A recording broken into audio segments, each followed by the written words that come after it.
Hi, welcome to the Losail circuit in Qatar and the launch of two of the most outrageous bikes for many years, Kawasaki's Ninja H2 and H2R.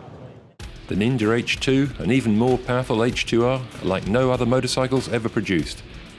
There hasn't been a supercharged bike from a major manufacturer in recent times, never mind a 998cc supercharged 4 that makes over 200 horsepower, like the Ninja H2, and let alone a non-street legal machine like the H2R, which produces a barely believable ram air assisted maximum of 326 PS or 319 brake horsepower.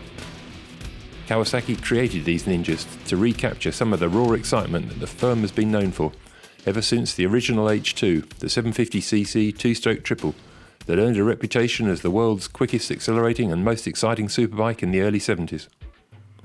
And there was a bit of corporate pride here too, because Kawasaki wanted to emphasise that their motorcycle operation is just one small part of the vast Kawasaki Heavy Industries Group. The H2's development team called on other branches including the gas turbine company to help develop the supercharger and the aerospace division, which assisted with aerodynamics. The result is a pair of bikes that are not just powerful, but dramatically styled, intricately detailed and finished to a stunningly high level.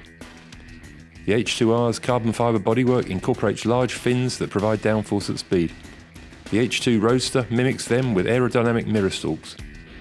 Both bikes' paintwork is applied by hand and includes a layer of genuine silver that gives a uniquely gorgeous mirror finish. The chassis is special too. Kawasaki's first steel trellis frame gives better engine cooling than the firm's normal aluminium spars and allows a small amount of flex that improves stability at very high speed. The 16-valve liquid-cooled engine shares its cylinder dimensions with the ZX-10R, but it was purpose-designed for supercharging, with lower compression ratio, enhanced heat resistance and stronger bottom end.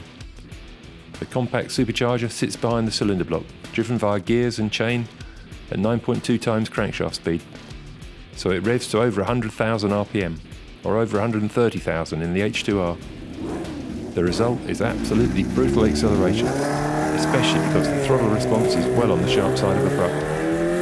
Just touch the twist grip in the lower gears and the H2 leaps forward, revving almost as fast as you can change gear with the aid of the quick shifter, which is useful but doesn't work on downshifts like some of the latest shifters. That instant throttle response makes the H2 difficult to ride on a track, and it will doubtless cause some interesting reactions on the road too. Kawasaki's old publicity material for the original H2 talked about the rider needing razor-sharp reactions, and that sounds about right for this bike.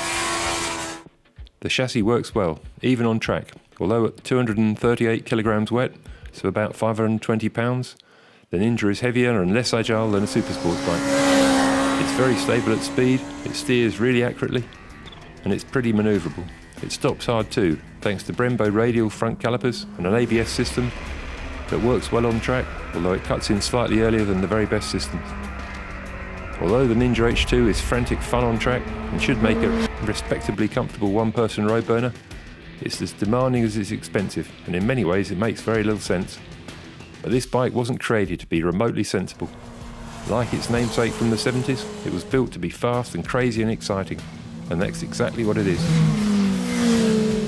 Except when you compare it to the H2R, which is just the fastest, loudest and most utterly bonkers bike you're ever likely to see.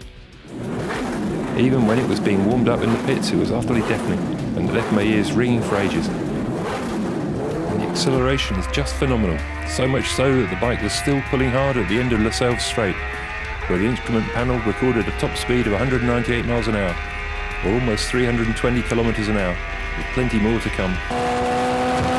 The H2R is hugely expensive, built in tiny numbers and utterly impractical. You can't ride it on the street, and it's even too loud for most track days.